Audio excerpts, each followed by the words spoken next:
Welcome to the League of Women Voters North Andover Candidates Night. The League is a nonpartisan political organization for women and men, which encourages informed and active participation in government. Tonight's forum is part of our voter education efforts. You can find out more about what our local league is up to on our website, lwv-andovers.org, or our League of Women Voters of Andover, North Andover Facebook page. If you're interested in getting involved locally, or if you have any feedback about tonight's forum or questions for the candidates tonight, you can contact us through lwvforum@lwv-andovers.org.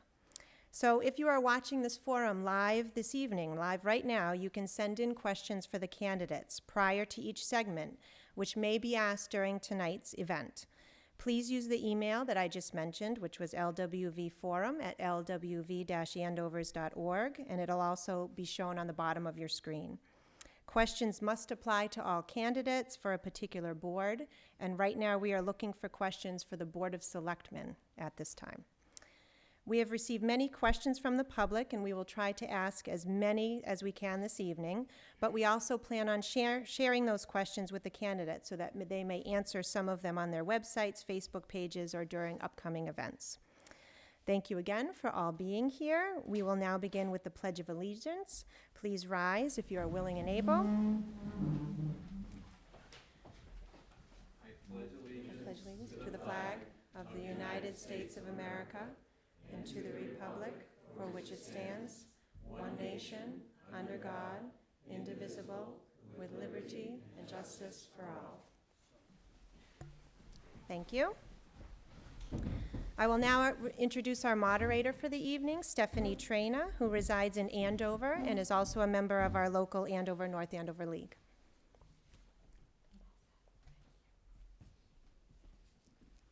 Thank you, Heather. Good evening. I'm Stephanie Traina. North Andover's local elections will be held Tuesday, March 28th at North Andover High School. Voters will be choosing 2 selectmen, 2 school committee members, 1 member of the North Andover Housing Authority, and 1 representative to the Greater Lawrence Vocational School Board.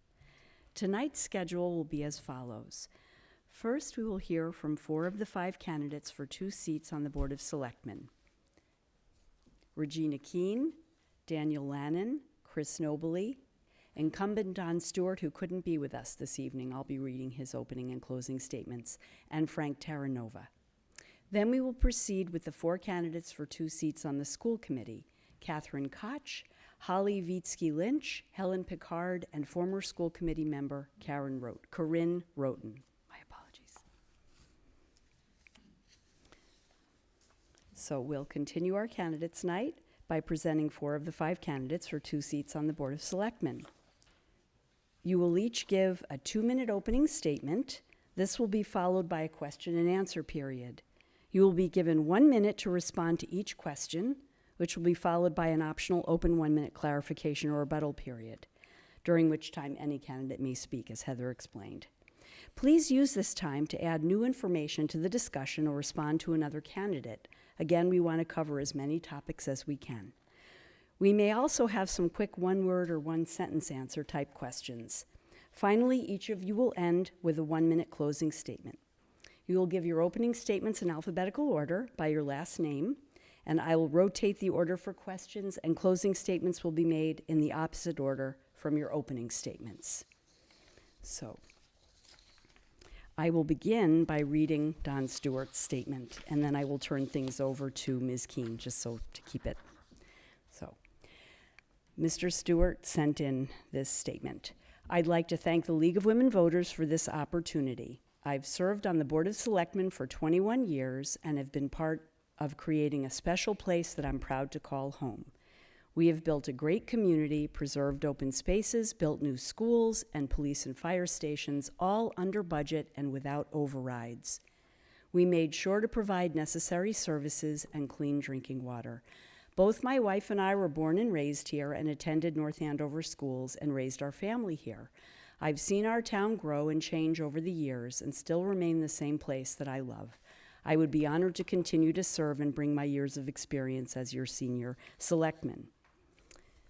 Ms. Keene, your opening statement. You have 2 minutes. Good evening. My name is Regina Keene, and I want to start by thanking the League of Women Voters for hosting this evening tonight and providing the opportunity for me to introduce myself and share my views. I entered this race because I believe the Board of Selectmen needs a new and balanced voice, and I believe I have that voice. When I say new, I don't mean new to town. I've been in North Andover for over 10 years and involved in the community throughout that time, whether it was a member of the PTO at Atkinson Elementary, where my children go to school, and I'm currently the co-PTO president, a member of St. Michael's Parish, where I teach a neighborhood CCD class, through the North Andover Planning Board, or other volunteer groups. By new, I mean a new perspective. I've worked for the global consulting firm Accenture for the past 20 years, the last 10 of which I was responsible for forming and managing strategic relationships to bring innovative solutions to clients. That's the experience I want to put to work for the town. North Andover is growing every day, and I think we need new voices to realize the benefits of our growth. I also said I have a balanced voice, and by this I say I will not come with strong ideological positions on either side of the political spectrum. If elected, I'll draw from my professional and volunteer experiences to actively listen, build partnerships, collaborate, and apply sound business judgment to make decisions and define policies that benefit everyone in town. I also think it's important that the board itself be balanced to reflect the diversity of our town. It should represent working mothers of children in our schools, people who are born here and can bring a historical perspective, as well as newcomers who can bring a new perspective. I hope I'll have the chance tonight to share more about my priorities for shaping the future of North Andover. Collaboration with landowners and developers and investment in our infrastructure to enable strategic commercial development so that we have a vibrant downtown that will bring us together as a community and have a successful business corridor on Route 125. Updating our master plan so it better balances residential and commercial development with appropriate zoning to follow. Preservation of green space and enhancement of our outdoor recreation space, such as the middle school fields complex it's currently being envisioned to be renovated.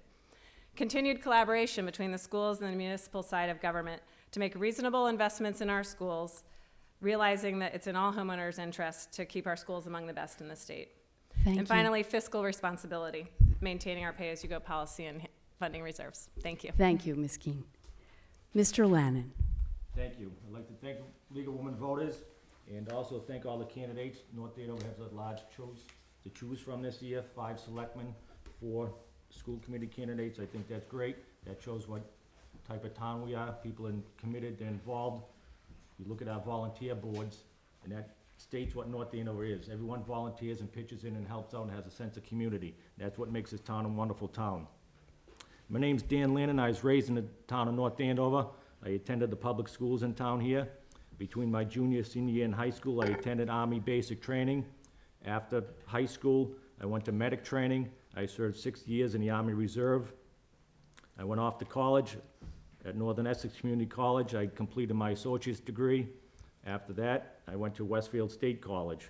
While at Westfield State College, I accepted a job as a North Andover police officer, where I've been for 28 years now. I'm currently a lieutenant. I'm in charge of the operations division. After when I got onto the police department, I had 1 year left of school to receive my bachelor's degree. I worked full-time days, full-time nights, while I was a member of the Army Reserve also. I completed my bachelor's degree. A couple years later, I went on for my master's degree, and I received my master's degree in criminal justice administration. I formerly served on the Board of Selectmen for 2 terms, including many various positions, including chairman of the board. And most importantly, I'm married. My wife Leah and I have 2 beautiful children. Ashley, who is a senior at the North Andover High School, who has recently been accepted for early acceptance to Syracuse University. And I also have a son, Daniel. He's in 4th grade at the Franklin School, and he's waiting for early acceptance for 5th grade. Thank you. Mr. Nobley. Well, good evening, and thank you for viewers, folks attending here, and for hosting these forums. I really appreciate that. You're needed. I'm Chris Nobley. I'm a parent, I'm a volunteer, and I'm a business professional. And for you that don't know me, Susie and I have been in town here for 20 years. We have 2 boys in the schools, Corey, who's a junior at the high school, and Tyler, who's in 8th grade. And I'm a soccer coach, and I'm an avid runner with the Borderline Running Club. I served on the board of our amazing YMCA, and I watched that $22 million addition being built and said, wow, This is our community hard at work. I served 3 years on our school committee, and in that time led negotiations for teachers' contracts, which kept us in line with the budget for 5 years. I personally raised over $90,000 from businesses and individuals to pay athletic fees for those children who could not afford them. Currently, I'm serving on the Finance Committee, and we're in the final stages of another consensus town budget. Professionally, I'm a financial services executive with a very successful track record. I show up ready to work, and I want to do that for you as a selectman. We have an opportunity to set the direction of this town, to move forward. Here's what I'd like to accomplish on your behalf. Continue the pay-as-you-go approach of our town manager while reducing our long-term debt. Fulfill that vision that School Superintendent Price has to reduce classroom crunch, to redevelop those middle school fields and enrich the children that use that and make that accessible to all our citizens, to upgrade that senior center and the facilities there, and finally reduce the tax burden by attracting new business development to expand our commercial base. This all needs strong citizen input. So let's work together to move North Andover forward. I ask for your vote. Thank you. Thank you. Mr. Terranova. Thank you. I'd like to thank the League of Women Voters for this forum tonight. I'm a little bit nervous because this is the first time I've ever in my life ran for anything, so please bear with me. I'm a lifelong resident of North Andover. I attended Mrs. Ingram's kindergarten on Marble Ridge Road. I don't know if anyone remembers that. I attended St. Michael's School. I graduated from North Andover High School in '73, Villanova University in 1977 with a BS in accounting. I earned my CPA certificate in 1979, and a master's degree from Bentley University in 1992. I'm married to Kathleen and have 2 wonderful children. Lizzie, who graduated from North Andover High School and then later graduated from Holy Cross, or the College of the Holy Cross, and Joe, who graduated from North Andover High School and graduated from Merrimack College. And I have 1 grandchild, Jack. I know it's hard to believe. I look really young, but I do have a grandchild. I've been a member of the Finance Committee. I'm currently a member of the Lawrence Rotary. Also, I'm a member of the St. Michael's Parish Council and on the Board of Directors for the Lawrence Boys and Girls Club. North Andover has been very good to the Terranova family as it has provided me with a sound education, a growing family, and friends dating back to grammar school. I've had the fortune to be with a local business.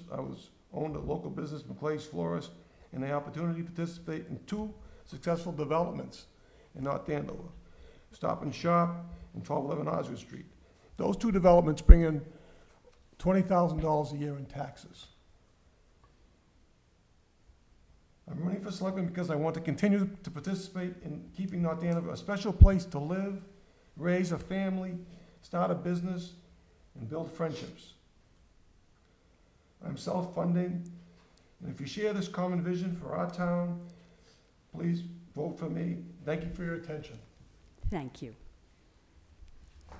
So we now move on to questions from citizens. You'll have up to 1 minute to answer each question, and then we'll have an optional open rebuttal or clarification period. You're not required to use all of your allotted time or the open rebuttal period either. We'll touch on many issues, so please try to stay on the subject of the specific question. So the first question goes to Mr. Lannon. You have 1 minute. Given the AAA bond rating, how would you describe the current financial standing of our town?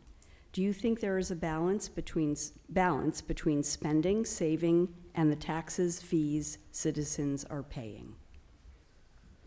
You have 1 minute. Yes, I'm proud of the AAA rating we currently have. While I served on the Board of Selectmen, our bond rating continued to go up and up to what we have today. We built the foundation when I was on the board, and I support balanced budgets and also savings, and we have debts to pay off also, such as the other post-employment benefits. Everything needs to be balanced. Every department needs to be balanced, and our bills need to be balanced. If we have extra money, we have to pay off bills, that we have large debt such as the other post-employment benefits, which is over $100 million. We have to take care of each department throughout. We have the schools, the police, the fire, senior center, youth center, DPW. There's a lot of competing interests, and we have to balance the budgets. While I was on the board, I sat on the budget communication group, and we also, during that time, delivered balanced budgets that everyone agreed on going into town meeting. And I think that's important, that everything is balanced and that we're not overspending, and that there's a balance between the taxes and the fees and everything else. Thank you. Mr. Nobley? Well, I would like to think that we're all one town and that different departments and different groups aren't competing. We're working cooperatively. And if you look at what's transpired over the past 6 years, a lot of credit goes to our town manager, who created an environment of cooperation and partnership among the boards. And now, over the past 4 years, and that's the only record that I have seen where we've done it 4 years in a row, all these boards have come to consensus on our budget. And I think that's really crucial.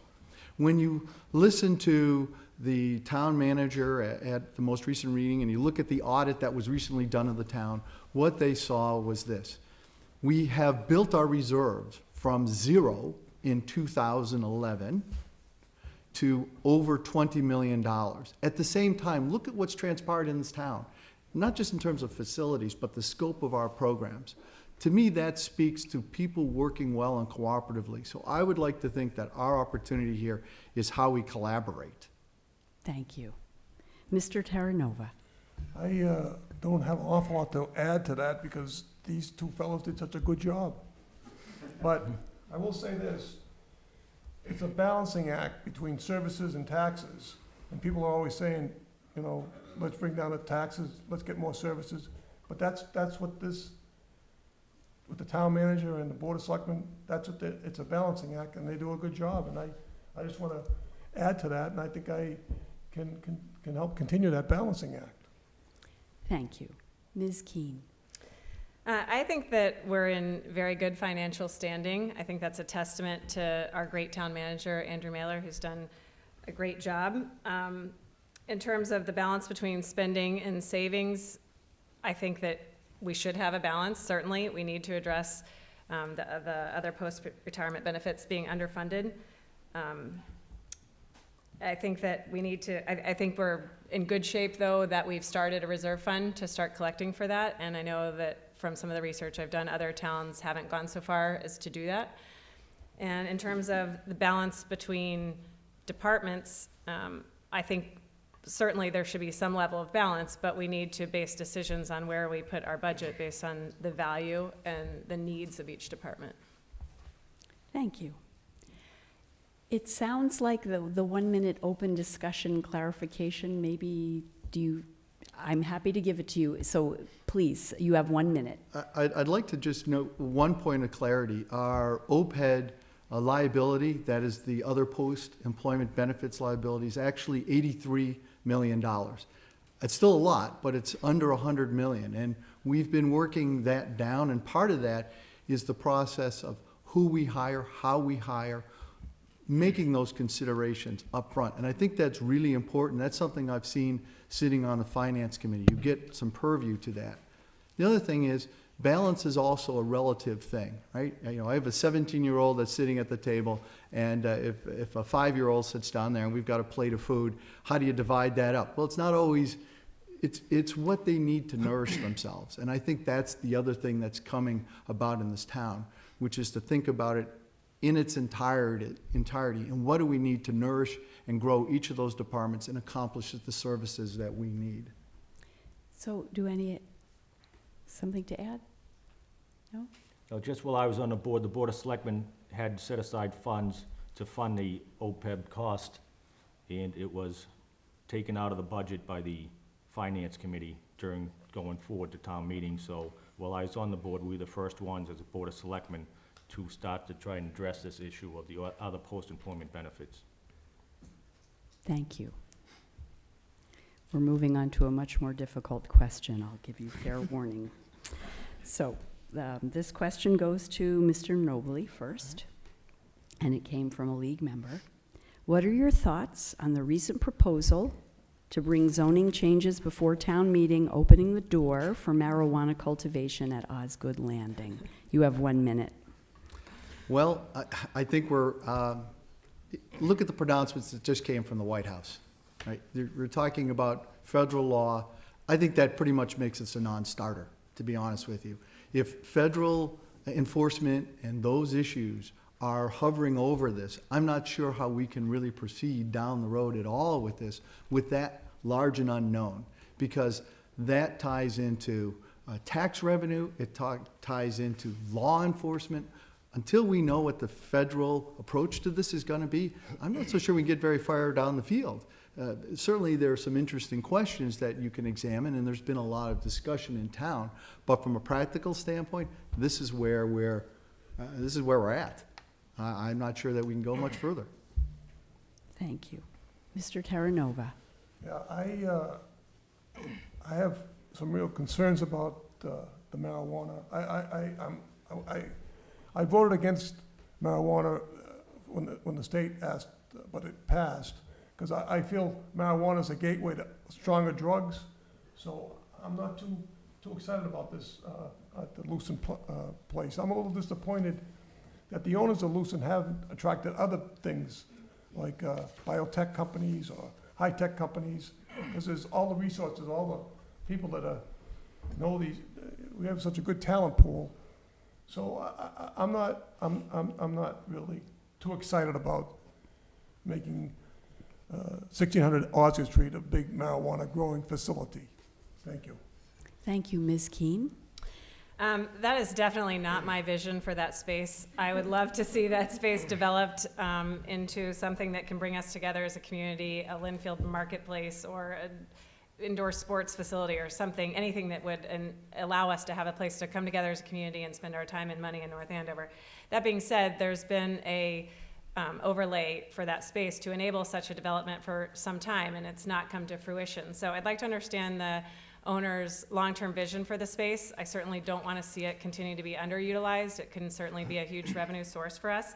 So I'm open to hearing more, but I have strong concerns around the water consumption that would be required, the impact to neighboring businesses, the potential for it to go from medical to recreational marijuana development growth, and how that would be in front of the state putting regulations in place. So I don't want to be a first mover in that space. I realize it's the law was passed, but we certainly need to see what the regulations are going to be. And finally, at the risk of being in conflict with federal laws, I think puts a huge risk on our budget. So I would definitely have to learn a lot more about it. Thank you. Mr. Lannon. As stated by the other candidates, the big question is federal law, whether it's conflict with local law and whatnot. If we do get past that point, some people are looking at this as a pot of gold, so to speak. But what we have to decide is, are we willing to sell our souls as a town to take this money? Is that all it's about, is getting more money, more taxes? This is not our identity, having a pot manufacturing plant in the town of North Andover. The other concerns are the water consumption, security at the place. Right now, it's not accepted by the federal government, so this is all cash business. Large amounts of cash changing hands. The banks can't get involved in the marijuana business at this time. So it's a security issue, the water issue, a lot of things haven't been addressed. The state marijuana law is still in flux. So this is, right now, it's just a plan, a dream, or whatnot. But in the end, we have to decide as a community, if it is allowed and we're gonna make a lot of money on it, is that what we want for our community? Is that who we are? Thank you. Thank you. So we again have a 1 minute opportunity to have people add something additional or to clarify something. Would any of you like that time? Okay. We'll move on to question 3. This came from a citizen by email. One of the core duties of the board is to hire and evaluate the town manager. Town manager Mailer has been rated a 4.8 out of 5 by the current board. So, number 1, what's your rating of the town manager? And number 2, would the evaluation and direction you give the town manager differ from that of the current board? And this goes to Mr. Terranova first. I think the town manager's done a very good job. I'm not sure, I guess you said he got a 4.8? 4.8 out of 5 is what the 5, so question. That's a really good grade, and I think I would agree with that, but I haven't seen that much of the town manager. I see him at town meetings, and I watch him on TV, at the selectmen's meetings, but it's not, it seems like he's always got his act together. He does a very good job. He knows what's going on. He's done a very good job with building up our reserves. He's done a good job with addressing the pension issue, which is a big liability, but I think he's chiseling that down, which is very good. So I think town manager's done a very good job. Was there another part to that question? The second part was, would the evaluation and direction you give the town manager differ from the current board? No, I don't think so. I think I would agree with the current board's assessment of the town manager. Very good, thank you. Ms. Keen? Yes. So obviously, I've not worked as closely with the town manager as the current Board of Selectmen, so I don't have a view of, that they would have. As a citizen of North Andover, I can say I'm very pleased with his work and under his leadership, us getting to the financial standing that we're in, the AAA bond rating and the growth of the reserves. So I've been, very, very happy with that. As a parent of children in the North Andover Public Schools, I've been extremely pleased with his collaboration with Dr. Price, our superintendent. I think that's unusual from what I've read about other towns, and I think we're very lucky for that. And just as an example, his establishment of a curriculum fund, a revolving curriculum fund, using the Medicare reimbursement funds that Dr. Price and team have been working hard to get back, I think is an example of some of the great work of working collaboratively with the school department and really focusing on one North Andover. So I think he's done a great job. Thank you. Mr. Lannon? I think the town manager's also done a fine job, and it's in the testament, he's very well in the budget and the numbers. The Board of Selectmen under the town charters, the chief executive officer, the town manager sets the policy. The Board of Selectmen is the CEO, they set the policy, and the town manager is the chief administrative officer. And I think he has done a fine job in that, and it's up to the town Board of Selectmen to set the policy and what vision we have for the future and where we're headed, and it's up to the town manager to carry out that, and I think he does a good job. Thank you. Mr. Nobley? Well, how fortunate we are that we have a town manager whose, I think, excellence is accelerated by the folks around him. When you have an outstanding superintendent like Dr. Price, you spark that excellence. And I look at it sort of like our favorite football team, right? As good as they are, those players on the field, they still need a coach. And that's where the opportunity is for your Board of Selectmen and your school committee to really challenge him in a good way to see what else can we do. Many of the solutions, many of the things that we're doing came from the ground up. He is the implementer of these things. He is about process. He is the CEO of a $100 million operation. That's what our town government here is. Having somebody in place like that means we need to be proactive with them. We don't sit back. A winning team doesn't sit on its laurels. And that's how you keep the championships coming. Thank you. We do have another 1-minute clarification period, if any of you have anything to add. Okay.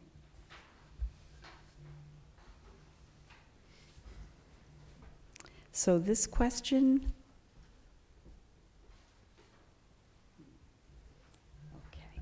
this question goes to Ms. Keen first. And you have 1 minute. How would you address the problem of other post-employment benefits, the OPEB liability? I think unfunded liability is a problem. If we've made an obligation to town employees and retirees, it's our obligation to fulfill that. I'm not an actuary or an accountant, so I will rely on Lynn Savage, our finance department and our finance committee, to make recommendations for the best ways to meet those obligations. I'm glad to see, as I said before, that we've established a reserve fund to start saving for that. I think that's more than other towns have done, from what I understand. In terms of the amount that we put into that fund each year, I'd look for Ms. Savage and the finance department to make some recommendations and look at what other towns are doing to make a decision. Thank you. Mr. Lannon. The other post-employment benefits, the rule has been in place for a long time, but it just came, while I was on the board at the tail end, it came into accounting practices, I believe with GASB 45, where we had to account for the liability as a town. We didn't have to have it paid off at a certain rate, but since then, there is a set schedule to pay off the other post-employment benefits that we're adhering to, and that's a great idea. And if we do have any influx of funds for one-time funds coming to the town, or taxes, we have a higher rate of tax returns coming in the future, I think one of the issues that should be addressed, as we're addressing all needs of the town, if we need additional employees or additional supplies, we also should start paying down that debt ahead of schedule that we're on now if we can. So the Thank- sooner we pay it off, the better off we are, and we're working, pay as you go once that debt is paid off. Thank you. Mr. Nobley. Well, you actually mentioned something interesting, talking about paying off debt ahead of schedule. One of the things that our town manager and Lynn Savage have been very effective at doing is looking at our debt obligations and seeing, can we pay down those higher expense bonds? That frees up more cash over the long term, ongoing. Those are the things that are kind of wonky, to use that term. But sitting on the finance committee over the past 3 years, I've been part of this process, seeing how this comes together. And it is about a long-term plan. This is running a marathon. And so taking the initial steps and staying on that path is crucial. So at the same time that we're paying down this OPEB benefit, we're also building our reserves, because we don't know what the future brings. When you pull this all together, the best thing that we're doing day in and day out is our decisions on who we're hiring and how that affects the budget ongoing and when you come to retirement. Thank you. Mr. Terranova. I think the trend is in a positive direction. We're working on it, on our obligation, our post-employment obligation. So I think we're going in the right direction, and if we just keep going in the right direction with the right people, we'll be fine. Thank you. So does anyone have anything to add? Okay. So the next question goes to Mr. Lannon first. Each year, the selectmen release a budget policy directive prior to budget preparations. If elected, what would be the 3 bullets in your budget policy statement?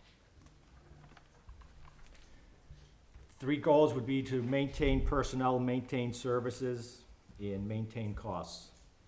Maintain personnel, so we have the level of services, try to maintain the great level of services we have now. Everyone runs on strict budgets, comparatively speaking, with comparable cities and towns. North Andover is an A+ on the rating for how much bang for our buck we get from how many employees we have and how much service they provide.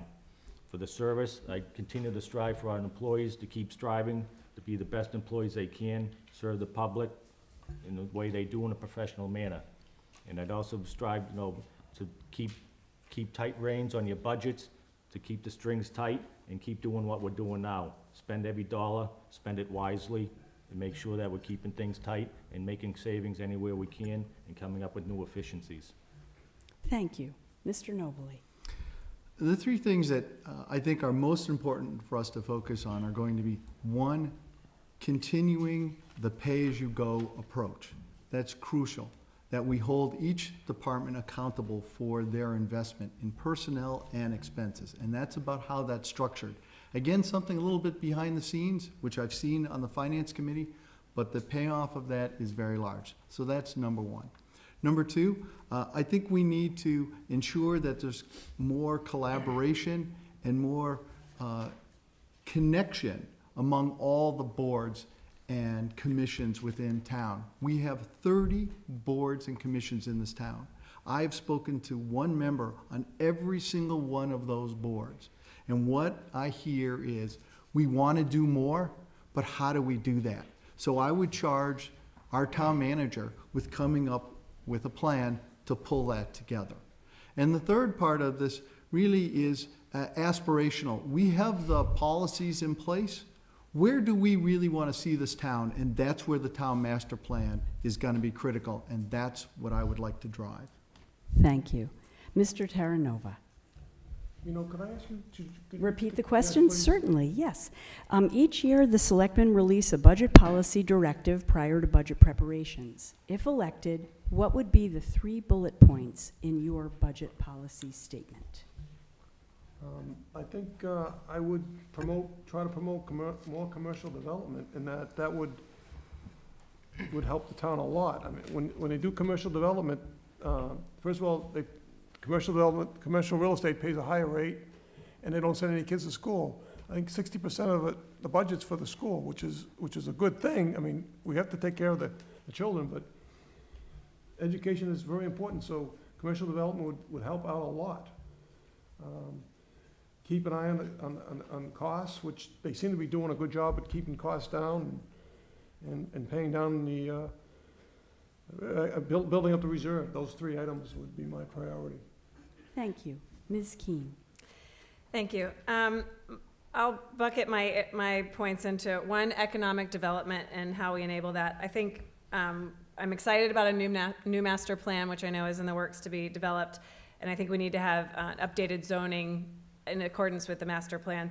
And I think the master plan needs to balance strategic commercial development, as Frank said, to increase the revenues that we get from commercial development, with development that brings us together as a community, with residential development, because I do have a concern with all of the residential development that is seemingly being done without necessarily considering the impacts on our town services, such as our public safety and our schools. Is just more people to keep safe and to educate.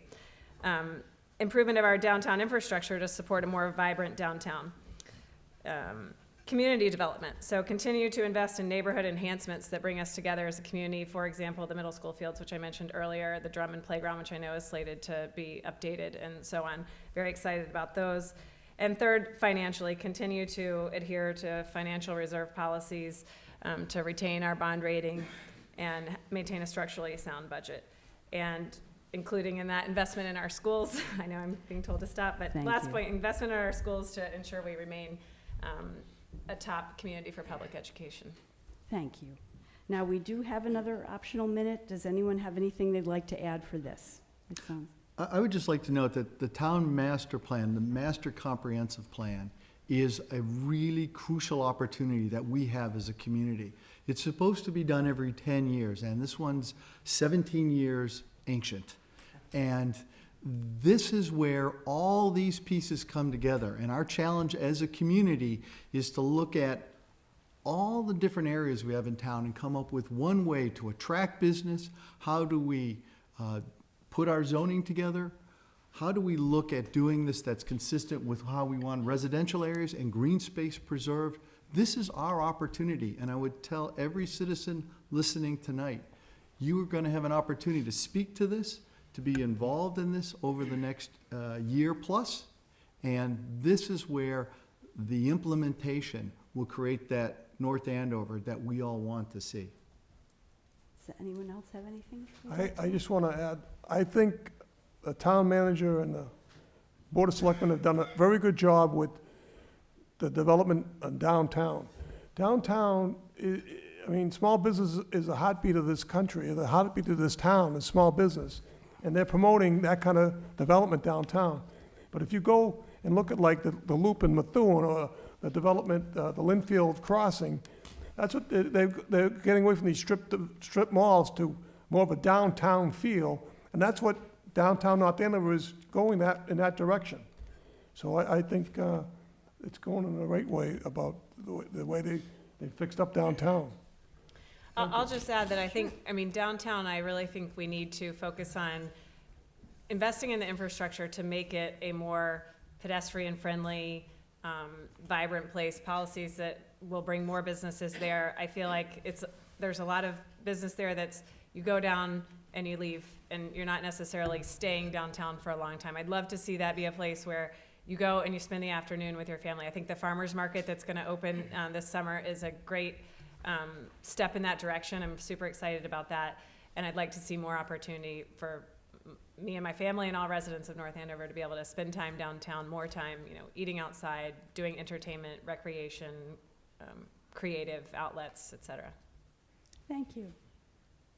So we'll be getting to closing statements soon. I am going to ask one more question, maybe two, and you'll have like 30 seconds to answer. This is sort of a lightning round.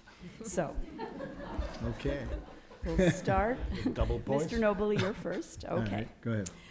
If changing the observance of Halloween to a Saturday were to come up again, how would you vote? To keep it on the 31st or move it to Saturday? Well, first of all, let me say I'm very sad that my boys have passed the age of trick-or-treating. It's such a wonderful time for us as a community. I put it all together. I think as a community, I have a hard time with this decision, and I would really want to, if this is a crucial thing for us, let's sit down and talk about it a little bit. Obviously, safety, but let me say one thing. Most important to me is that there's enough time for kids to get out there and do the trick-or-treating in the daylight and not have parents rushing home to make sure they get there on time, because I think there's also a conflict of safety. So I think giving kids enough time to do that trick-or-treating and they're all coming back after sports, let's sort this out. Thank you. Ms. Keen. Oh, I'm next. That's a really tough question. I think as a selectman, I would try and talk to as many people as possible to get input on that. I'm not sure. I'm a bit of a traditionalist, so I would like to say I'd keep it on the 31st. But obviously my husband works in Boston, so I know the challenge, and I'd just try and talk to as many people as I could before I made that decision. Thank you. Mr. Lannon. I think her husband's too old to go out for trick-or-treating, so Good one. I think at some To be point, there with the kids, I you mean. just have to say no. And it's not a big issue with me. I'd probably go with Saturday with Monday off for a school holiday. Okay. Thank you. Mr. Terranova. I think I'd stick with the traditional on the 31st. I'm not sure from a safety point of view for the kids, which is better, the 31st or that Saturday. I kind of feel the 31st, because there's always, when I was a kid, it was always the 31st.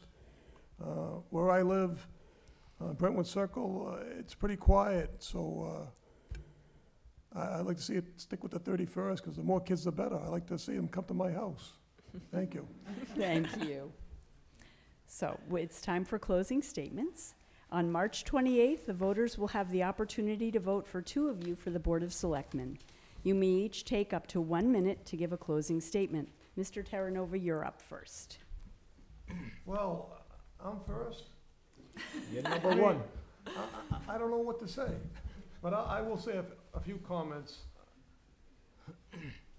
If you want someone who's lived in town for over 50 years, if you want someone who went to college, if you want someone who passed the CPA exam, if you want someone who can operate a small business, if you want someone who's volunteered, the Finance Committee, Rotary Club, Parish Council in St. Michael's, if you want someone who successfully developed commercial real estate twice in town, if you want that person, then you want me. And I hope you consider me, and I know I have 30 more seconds, but I have nothing else to say. Except thank you. Thank you. Mr. Nobley. Well, we have a lot of candidates up here, right?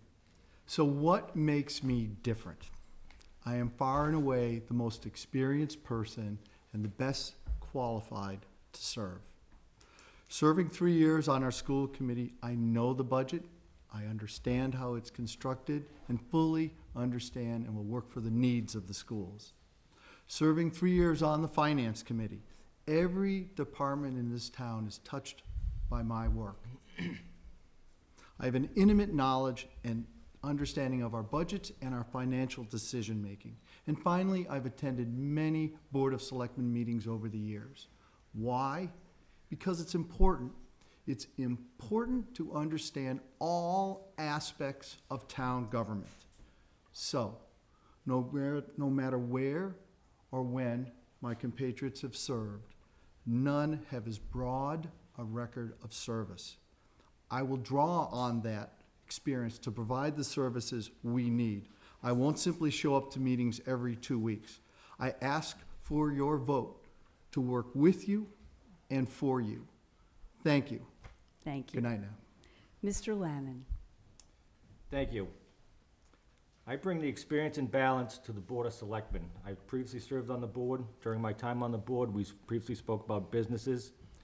We streamlined permitted for new businesses coming to town. We formed the Technical Review Committee, where a member of each board or the department head went to meetings previous to any business filing or going in front of a board to get a permit, or go in front of the planning board, go in front of Conservation Committee, go in front of Zoning Board of Appeal.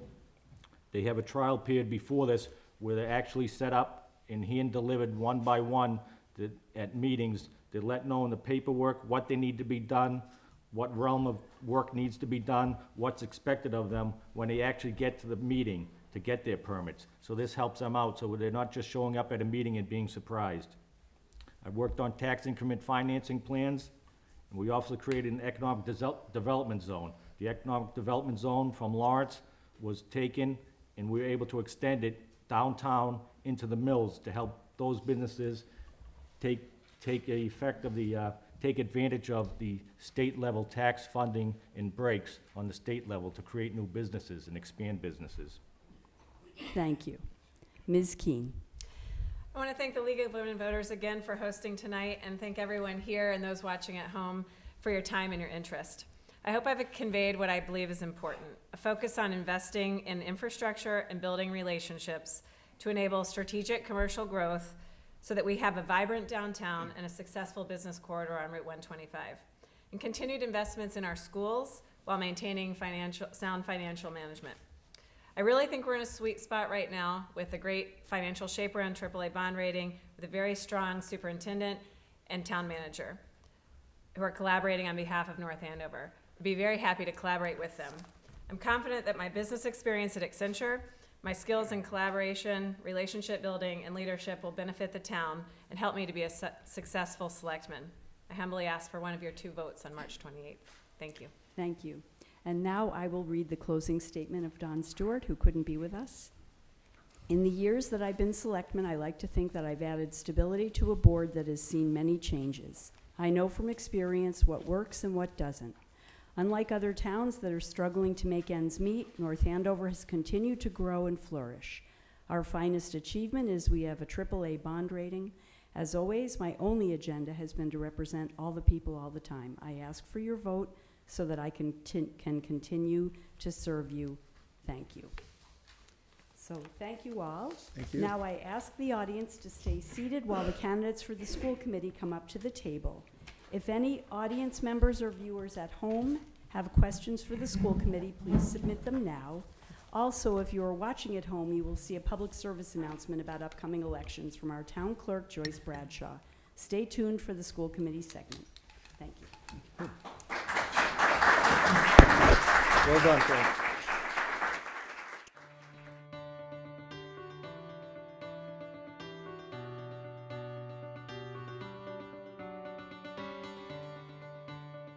Hello, I'm Joyce Bradshaw, the Town Clerk and Chief Election Official for the Town of North Andover, giving you an update on our annual town election, which will be held on Tuesday, March 28th.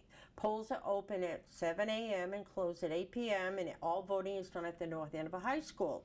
This year, we have many candidates running for office. There's 2 open seats on our Board of Selectmen for a 3-year term. We have 5 candidates running for those 2 seats. We have school committee openings for 2 seats, and there are 4 candidates. There's a seat on the North Andover Housing Authority for a 5-year term. We have 1 candidate, and it's a candidate for re-election, and also 1 Greater Lawrence Vocational Regional High School representative, and there's 1 seat open and 1 candidate running. As of the end of today, February 23rd, is the last day for candidates to object to withdraw. So we will have final ballot placement and ballot printing available after March 1st. The last day to register to vote, to be eligible to vote at the town election, is March 8th, which is a Wednesday, and we will be open till 8 p.m. If you have any questions about your voter status, whether you're registered or not, you can send an email or call us, and we're happy to check for you. You can register to vote online or in person or by mail. So just give us a call if you need any assistance with that. There'll be many candidate forums, so you just want to look at our website and on the cable channel to view candidate forums, which will give you an idea of who's running for office. Very important to find out, as the candidates will be sending out mailings and doing outreach programs to the voters. There is no early voting for the town election as there was for the presidential election, but we have absentee ballots available, and you can vote up till noon the day before the election, which is March 27th. You can vote in person here at the town clerk's office. We're back on Main Street at 120 Main Street, or you can apply to have the ballot mailed to you. The only requirement is that we have the ballot received by 8 p.m. on Tuesday the 28th. Very easy process, and you do have to apply for absentee ballots every year. So if you received one last year, you have to reapply again for any elections this year. To our knowledge, this is the only election that we'll be having this year. There are no state elections so far that have been called for any reason. So we look forward to you coming to the polls or coming into the office to vote for the very important town election, which selects our leaders for the next year. Thank you very much.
We now continue our candidates' night by presenting the 4 candidates for 2 seats on the school committee: Catherine Koch, Holly Vitsky-Lynch, Helen Picard, and Corinne Roten.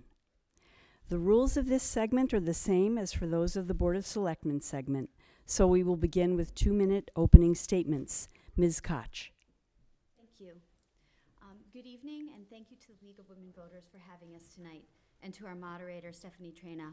I appreciate the opportunity to be here and to speak tonight about why I have chosen to run for school committee.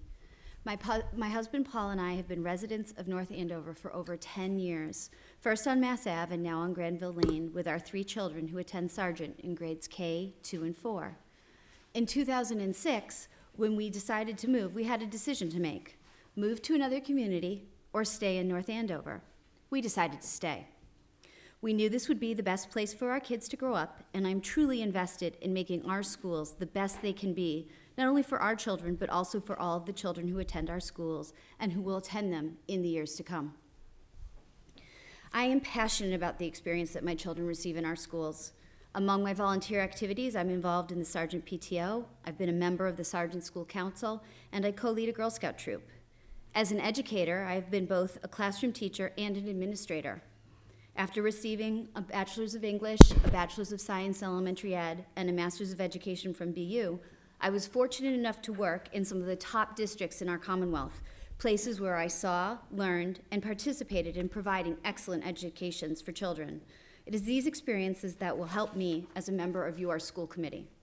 I'm familiar with all aspects of schooling, from curriculum to budgeting. Over the years, not only have I built budgets, but I have had to analyze them and make tough decisions about where money is spent. I have seen firsthand how budget cuts impact kids in schools. I know what it means for students to lose services, the services of a reading teacher, to budget cuts. Similarly, I've witnessed the gains that are made when appropriate resources are put in place to support and augment student learning. Here in North Andover, I hope to serve this committee by keeping Dr. Price, our wonderful superintendent, making sure that all children are challenged in the classroom, using budgetary resources to make sure children on IEPs and 504s receive the services that they require, and to support professional development for teachers, ongoing technology training and upgrades, and an increase in reading teacher support throughout the district. Finally, I want to develop and maintain positive working relationships with our Board of Selectmen and Finance Committee so that we can have an ongoing dialogue about how to best provide for the students in our town. I hope you enjoy the forum tonight, and I respectfully ask for your vote on March 28th. Thank you. Ms. Lynch. Hi, I'm Holly Lynch. I'm an attorney and a law professor and a mother of 2. My son TJ is entering the middle school in the fall, and my daughter Lauren is in elementary school. So I will be very invested in our schools for a long time. I have had the great pleasure of serving on various committees in the town and working with a lot of wonderful people. In fact, part of my desire to run for school committee was because of the enjoyable experience I had on the superintendent search committee 2 years ago. And now that we have found Dr. Price, I would like to ensure that she, along with Mr. Gilligan, Mr. Mealy, and Dr. Straight, has the support she needs to achieve her goals and carry out her vision, such as reducing class sizes in the elementary and middle schools. All kids deserve the same excellent educational experience, which includes robotics, or access to educational experience, which includes robotics, fine arts, band, chorus, theater, and athletics. In our initial interview with Dr. Price, one of the things that impressed her a lot about North Andover were our raised values. So right immediately after she was hired, at her suggestion, NAPAC developed Understanding Our Differences, which is a district-wide program that helps all kids understand different disabilities.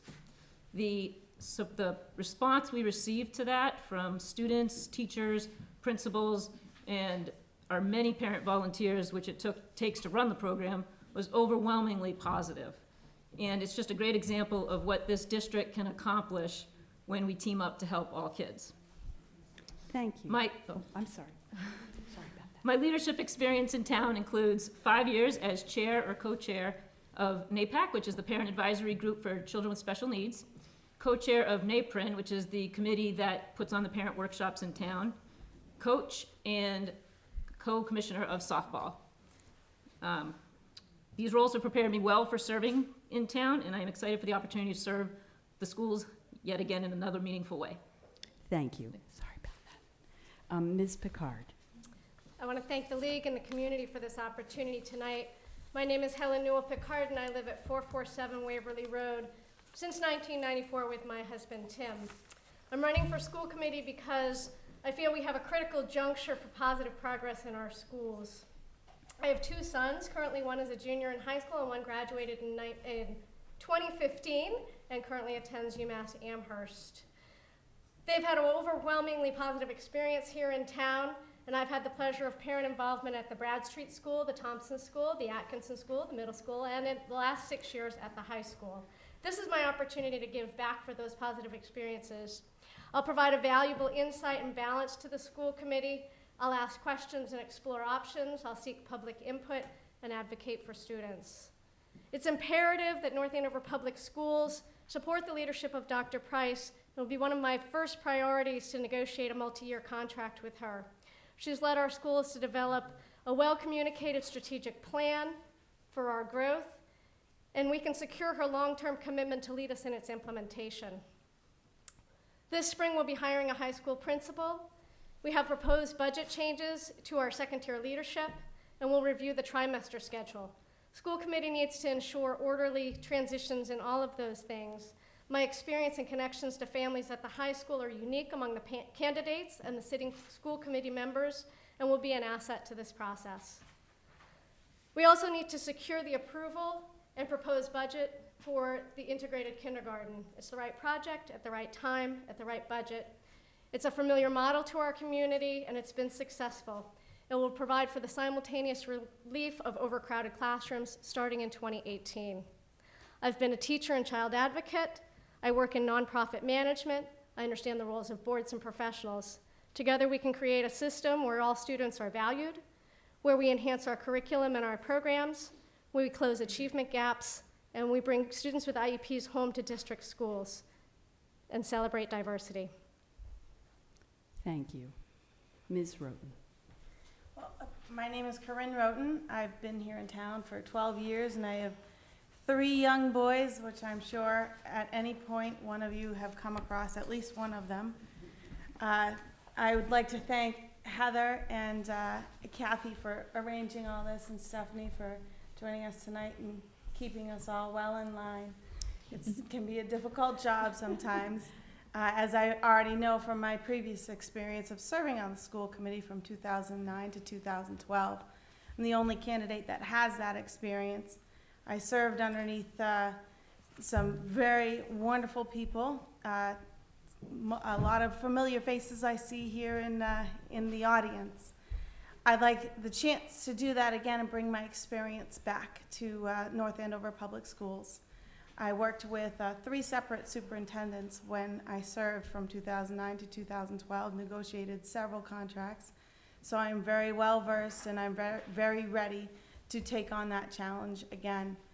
I was able to accomplish some significant improvements with my fellow board members while serving on my previous term during one of the most fiscally challenging moments that we had for our town in decades. We had to make some serious and difficult decisions that nobody wanted to make, but were necessary. I am very excited to see how we've come out of that. I will work very hard to make sure that the state contributes the amount of money that they have promised us. I will go after every penny and every dime, because we are our child's best advocates that the district needs to have in order to supply the services that the state requires us and mandates us to provide to our students. We live in a great town, and I'm so excited to have this opportunity again. Thank you. We now move on to questions from citizens. You'll have up to 1 minute to answer each question, plus an optional 1 minute open clarification or rebuttal period. Okay. So this question goes to Ms. Lynch first. The goals of the current school committee revolve around decreasing class sizes, access to technology, supporting staff, and engaging students in authentic learning situations. How would your experience and skills support these goals? Wow, nothing like a tough one right off the bat. Access to technology, I was a big proponent of the model classroom, which she implemented, and the PTOs helped this year. I think that my familiarity with assistive technology in the special education realm could help increase that. It's something that we need to bring in-house. Currently, we just contract out for those consulting services. So I would love to see that come in-house. Decreasing class sizes, that, the superintendent's already on that, and I support that fully. I think that it's a challenge and there's no perfect solution to it, but I like her creativity and vision for that. And, I'm sorry, what was the other? So I know that this was a long question. So supporting staff and engaging students in authentic learning Supporting situations. staff, as Kathy alluded to earlier, better professional and more professional development, bring in more outside consultants to provide those services to staff, the training, and I know I'm out of time, so. Thank you. Ms. Picard. For me, all of those have to do with the same thing, which is budget advocacy and communication. I do budget advocacy on a regular basis. I do student advocacy, and communication is one of the critical skills when we're working with collaboration. We need to get the information out to the voters and to the community so that they can understand what we're trying to do, so they can understand that the kindergarten doesn't just affect kindergarten kids, but affects class sizes across the board. When we're talking about technology, we've made such great strides in that direction, and we have plans in place to finish up our technology upgrades in the K-1-2 as well as at the high school. So for me, this really has to do with going out and talking to people in our community. I do that on a regular basis in all the positions that I've held. So I would look forward to doing that work in our community. Thank you. Ms. Roten. Well, one of the things that I can immediately contribute to is technology projects in the public school systems when I served before. As I said, we had a very challenging budget cycle. We didn't have any money to be able to provide the technology needed. So I worked with the town manager and the assistant town manager, finance committee, and the budget and the Board of Selectmen, and I leveraged the CIP capital improvement plan to bring an over $800,000 network project to fruition and was approved from town meeting. That's something I know very well how to do. I also work in law enforcement, IT services. I'm in 70 different municipalities. I can draw on that experience and bring what other towns are doing to the table to see how we can benefit from that. Class sizes, the kindergarten is an excellent way to go because it's a $6 million project, which you can't ever build a school for $6 million. So that's fantastic. But we need to make sure that we provide for the middle school as well, because all those kindergartners will eventually end up in the middle school. Middle school needs some work. I know it's slated on the board. Thank you. Ms. Koch. So one of the most interesting things about this question is that they all come together to kind of form a nexus. You can't have one of these in a quality way without having others. Obviously, we're working to bring class sizes down, first at the elementary level and then at the middle school, because honestly, you can't engage, it's much harder to engage 30 children in learning than it is to engage 22.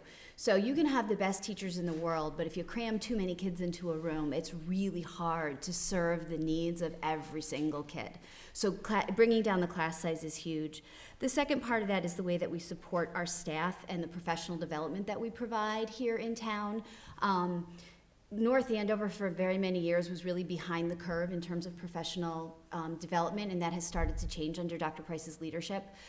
What is interesting to me is that when I talk to teachers in classrooms about what professional development they're doing, they are talking with excitement about things that I was doing in the 90s when I began my teaching career. So it's really great to see that we are coming into the 21st century in terms of our development. Thank you.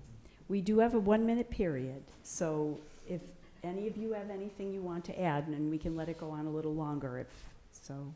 Anything? I think I'd just like to follow up on the curricular piece of this as well, that for many years we've had a lot of different things going on, particularly in the elementary schools from a curricular standpoint, dissimilar math programs, dissimilar approaches to teaching reading and writing, and that makes it very difficult when those kids all land in the middle school together with what the teachers need to deal with. And so I think the continued work that Dr. Price is doing to align curriculums, we will have a district-wide elementary school math program this year, and with the Medicaid reimbursements that Dr. Price has been working with families to secure, we are going to have a revolving curriculum account, because for many years we've not been replacing curriculum materials or able to bring the same curriculum materials to every school because there has been such a shortfall. So I'd really work to see that continue. So, yes. I would just like to add that communication needs to be in both directions. It's not simply the school committee and the school department saying, you know, we need to get this information out to you, but we need to get input as well from the community to find out what it is that their priorities are. And we've done such a great job with that through the superintendent search committee and through other venues that we've changed the way that we've been accepting public comment at school committee meetings.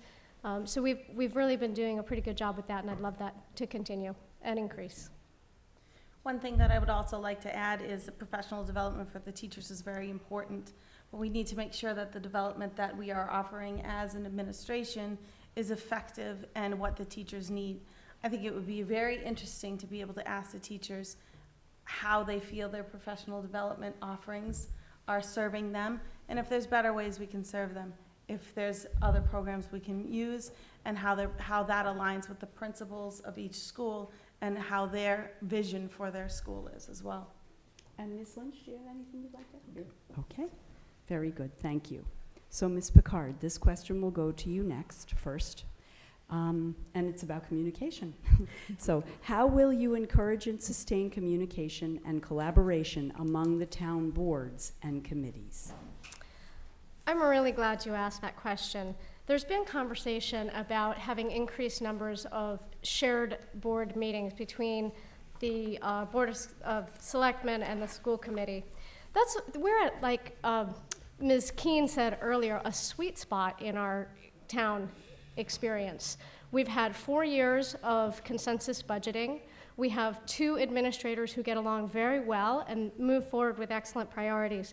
So it's really important now that we set up a process by which we meet regularly between these boards. One of the reasons to do that is because we'll be having changing people on boards, we'll be having changing administrators. And so this will develop an institutional memory for us. It'll develop an opportunity for us to work well together at a positive time and not try to start that at a time when we may have struggles. And it is likely that we will have financial struggles at different times in our development. So I think this is a really exciting time for us to work with those sorts of opportunities. Thank you. Ms. Roden.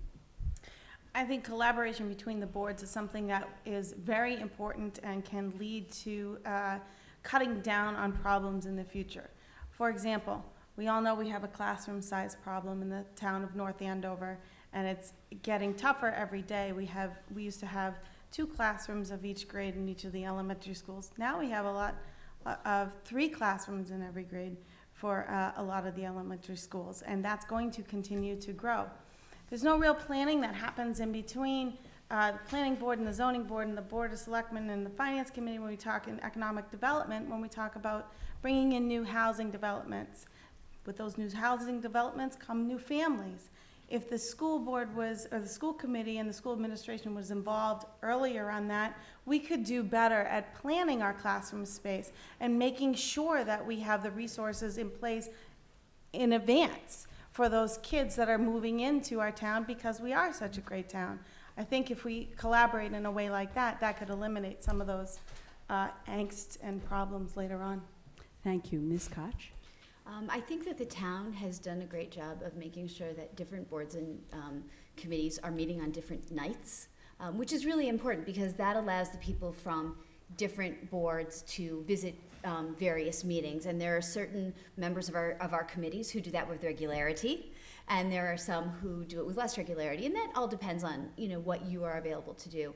I would very much like to see the Board of Selectmen and the school committee put on their calendars at the beginning of the year at least 2, if not 3, joint meetings, because ultimately the schools are a huge chunk of our town budget, and the capital needs are a huge chunk of our town budget. So similarly, I'd like the FinCom to be involved in those discussions, and you do that by talking and getting to know each other and having a continued and an open dialogue with those boards within the meeting structure, and people from boards saying, we got this question at our meeting, but we think it's better answered by this board.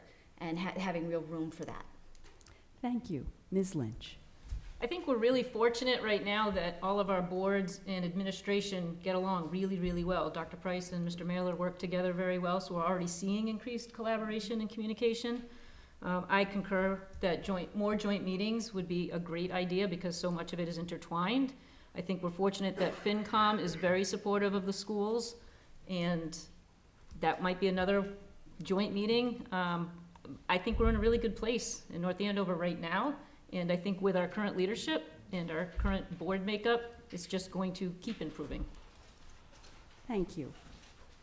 So we do have a lot of questions. Do you have any more to add for the open clarification period, any of you? Yeah, I would okay, just like sure. to add that not all of these need to be full board collaborative meetings. It can be that the school committee chair, the Board of Selectmen chair, chairs of some of the other committees in town, the finance chair, could have smaller meetings, and that could also increase the communication between those boards. Thank you. Anyone else? There is just one thing I think is important to put out there, and this is kind of, to use Mr. Nobley's word, kind of a wonky piece, that when planning and development is happening in town, if there is no 40B involved, there is more control over what goes in. But as soon as we are talking about a 40B development, I just want people to understand that there are some impacts there that are governed by state levels we won't get into here, but there is not as much control there as we would think in terms of limiting those, and I want to make sure people understand that in the audience. Thank you. So anything else? Okay. So I'm going to sort of make this a two-parter. It may work. So this is, Ms. Roten, you're first. So first part, do you think a standalone kindergarten would be good for North Andover at this time? And what should be the first priorities for our new high school principal? So we sort of are going to each end. Okay. So standalone kindergarten, well, what's being proposed right now is not necessarily a standalone kindergarten. Is going to be built onto the early childhood center, which I had the privilege of, it was my first moment with Mr. Limpert, my husband, and my son, who was then 4 years old. We went to the opening and the ribbon cutting, and it was a beautiful building done on a very limited budget, and that's what Superintendent Price is proposing now to be completed by September of 2018, which is aggressive, and I'd love to see that happen, and I think it will. It seems like it's pretty much a done deal.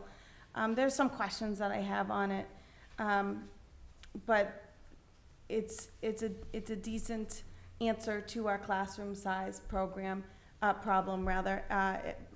I'm a big fan of our neighborhood schools. So our elementary schools, my children have done so well there. They can walk home from school. They know everybody.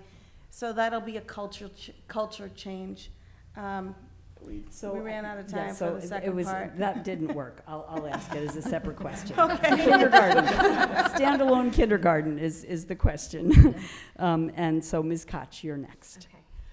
So I think from the perspective of finding a quick and feasible, good solution to reduction in class size within budget, I am very excited about the kindergarten that is being built connected with the ECC.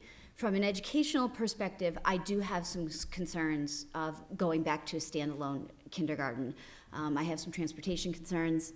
I have some transitional concerns. I have some concerns about the work that kindergarten teachers do in terms of preparing children to be a part of a larger school building, and does that end up getting transferred into first grade, and what happens there. So I do have some questions. I think, though, on balance, reducing the class sizes is such an important piece to do, that if this is the best way that we can do this in budget, and this is what has been vetted and talked about at school committee meetings, then I need to be supportive of that decision, because we do desperately need to get our class sizes down. Thank you. Ms. Lynch. I agree.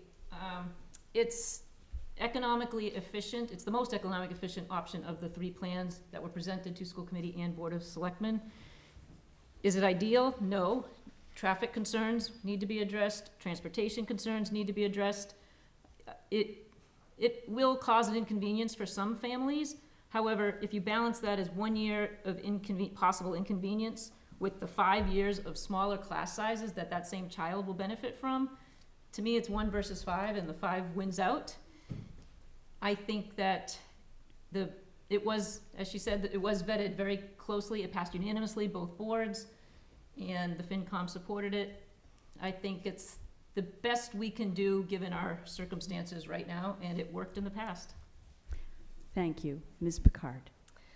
So, in addition to what I said in my opening statements, I'm a very clear advocate for this, and in addition to what everybody else has said. I'm the only candidate who's had a student who's been at the Bradstreet School, and I can speak to that experience of having one school, one kindergarten, one community, where we worked side by side with all our neighbors, no matter where they were going to end up in a neighborhood school. Our kids started as Bradstreet Bears, and they ended as North Andover Knights, and it was a positive experience all the way around. Additionally, we have a shared leadership opportunity with our ECC director as being a director of kindergarten, so they have an early childhood experience that spans a broader age span.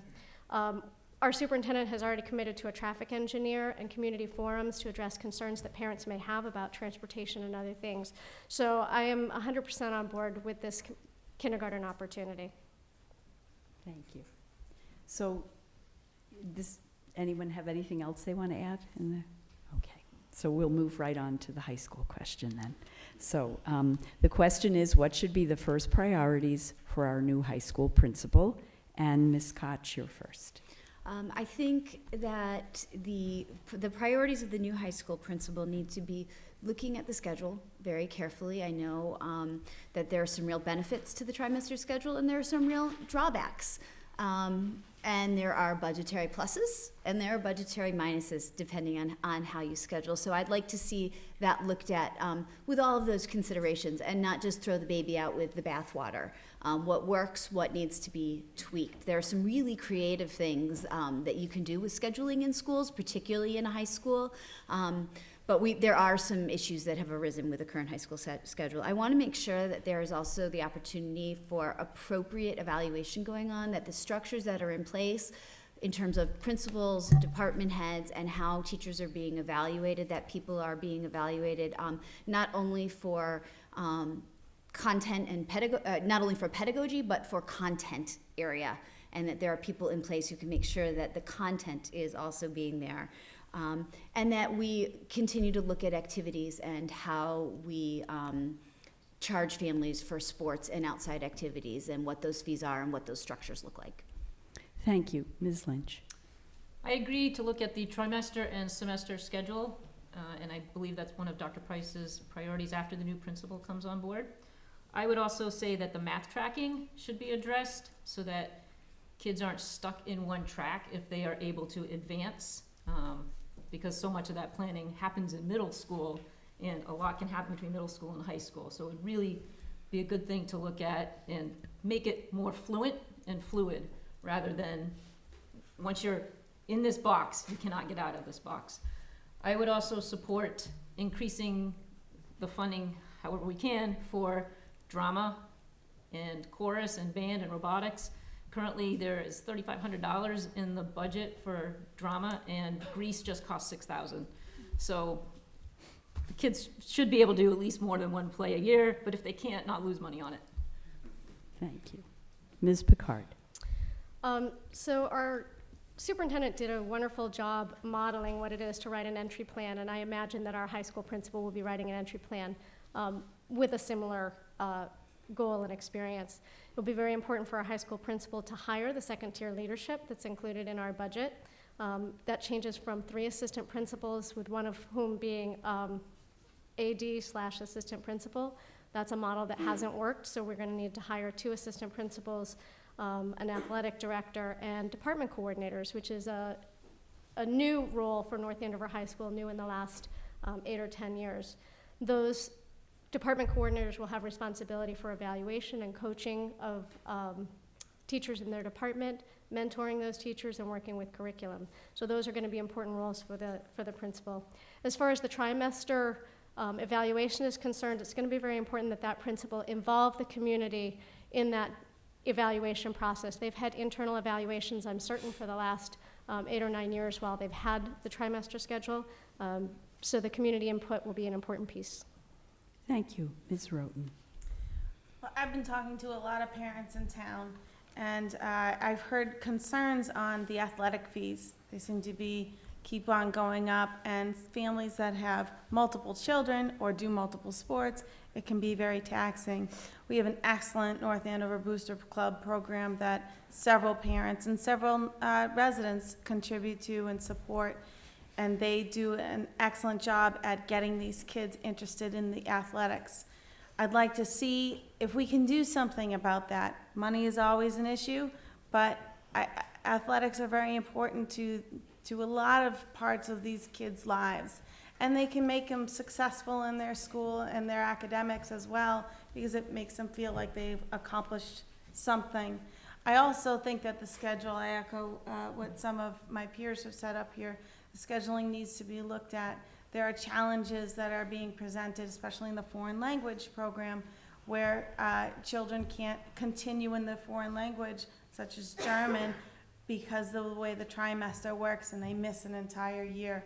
I'd like to see them take a look at that with the guidance department and the new high school principal whenever that happens. Thank you. So we have time for one more question. And a couple of questions that have come in this evening have to do with the safety of all students, transgendered, gay, lesbian, bisexual. And the question is, please comment, or what is your plan to keep our students, all students, safe in our schools? And this goes first to Ms. Lynch. I think it's very important that all students feel safe. I know Dr. Price dedicated a bathroom in the high school for anybody to use, unisex bathroom, single, I believe. And it's just that important that our students can only learn best when they feel safe in their environment, and I fully support that. Thank you. Ms. Picard? So our Building Respectful Communities committee district-wide has been in place for probably about 10 years now, and I've been serving on it for about 5 years, and that's our RAISE committee at the district-wide. Last year and this year, we've had an essential question, which is how can we celebrate diversity among our students? And this happens in all forms. Each of our schools creates a way to address this question. They have RAISE assemblies, they have advisory meetings with students, they have PE and guidance and playground activities to address that. So I believe that our students learning and valuing diversity among themselves and among the professional staff is really the way that we can provide safety is by valuing one another. We share these in our district-wide RAISE meetings, our district-wide Building Respectful Communities meetings, so schools are able to duplicate what's successful from one school to another. Thank you. Ms. Roten? Well, I would say I teach my kids every day that hate has no place here. It doesn't matter if you're black, white, red, striped, green, wear your shirt backwards, doesn't matter. Everybody should be able to go to our public school system and have a safe and valued experience. I think that the RAISE program started in the elementary schools and built up through as these kids grow older. I think they have a better understanding of what tolerance really means. And tolerance also includes your religious beliefs. It includes your economic background, where you came from, what country you came from. All of that is all part of building the respectful community that we have here in the town of North Andover. Every child should be safe to learn. Every child's learning experience should be full. And everybody in this town should get behind people who care about each other, don't leave others out in the cold. Thank you. And Ms. Koch? I think that when you're talking about the safety of students, safety comes in many different forms and many different perceptions to different people, and we have to be open to that. And I think every single student should feel safe in our schools, particularly in a time when our views on gender and sexuality are so dramatically changing, and I think you face that head on, and you have very open discussions, because how we handle this in our schools reflects on who we are as a community. And I want every single child who walks through the door of a public school in North Andover to say, I belong here, I'm safe here, this is my space. And part of that is educating the students around them, educating the staff around them, but also letting those students know that there is somebody in a building who they can go to no matter what their concern is, no matter how big or how small that student feels. They need to have a voice and a safe place to go in our community. And when they know that, then they know that they're safe, and we know that if something does happen, which we hope it doesn't, that there's a place to report it and a mechanism for whatever has happened that's negative to be dealt with and followed up upon. Thank you. So, it's now time for closing statements. On March 28th, the voters will have the opportunity to vote for 2 of our 4 candidates for school committee. You may each take up to 1 minute to give a closing statement. Ms. Roten, you're first. I would like to thank everybody who's watching this tonight for taking the time to watch and learn about the issues and learn about all of us who are presenting ourselves to you. We have a great slate of people here. Any one of us, any 2 that get elected, the North Andover public school system will be served well. I hope that one of those 2 votes that you have, you will be able to vote for me, Corinne Roten, on March 28th. I'm the only candidate that already has experience. I'm ready to hit the ground running. I can draw on my experience in other municipalities. I've had to make tough decisions. I've been able to work around things so that I can bring improvements even in the face of financial difficulty. So please consider me as one of your 2 votes on March 28th. Again, Corinne Roten. Thank you so much. Thank you. Ms. Picard. For more than 2 decades, I've been an active member of this community, contributing to school committee public hearings and to town meeting. I've been a volunteer in our schools, grades kindergarten through 12. I was elected to serve on school council in 3 different schools, including our former all-town kindergarten. District-wide, I'm a member of the Building Respectful Communities Committee, Enrichment Council, North Andover Music Association. I'm proud to have served on the school search committee that brought Dr. Price to our district. I'm unique among the candidates and continuing school committee members as a parent of a recent North Andover High School graduate and current junior. No other candidate has the full experience of our public schools. I bring valuable insight, perspective, and experience, relationships, and balanced leadership to the school committee. Professionally, I've taught high school. I work in nonprofit management. I provide leadership from the classroom to the boardroom to community organizing and advocacy. Our schools are poised for progress, and I can help with communication, collaboration, and public process. I ask for your vote on March 28th. Thank you. Ms. Lynch. Thank you. Thank you for all of you for your time, and more important, your interest in our school committee. This is an exciting time to be in town, and I am eager to bring my professional and volunteer skills to this great team that we have. Collaboration, reliability, and teamwork are the keys to the success, and my ability to both work with and lead many committees in town makes me uniquely suited to fulfill this important role to help all of our kids. As a lawyer, I listen intently and consider all perspectives. As a professor, I constantly evaluate the best way to educate my students, who all have different learning styles and needs. As a volunteer, I understand the importance of following through with commitments. As a parent, I want to see our kids thrive in a safe environment. And as your school committee member, I would work to improve your child's educational experience. I respectfully ask for your vote on March 28th. Thank you. Ms. Koch. Thank you again to the League of Women Voters for hosting us tonight, and I hope that as you go to the polls on March 28th, that I have earned your vote. I also encourage everyone to use both of your votes. Please don't vote for one. Please vote for 2. Do your research and find out about us, and use both of your votes for the Board of Selectmen and the school committee. As far as my serving on the school committee, I can contribute extensive classroom and administrative experience to the thoughtful deliberations of the school committee, and I will work with the superintendent to generate creative ideas to foster an environment in which students of all abilities are challenged and become successful learners. I'll promote ongoing curriculum improvement for students. high-quality professional development for teachers, and the ongoing use and improvement of technology within classrooms. And I envision a comprehensive pre-K to 12 school experience for all students enrolled in the North Andover Public Schools.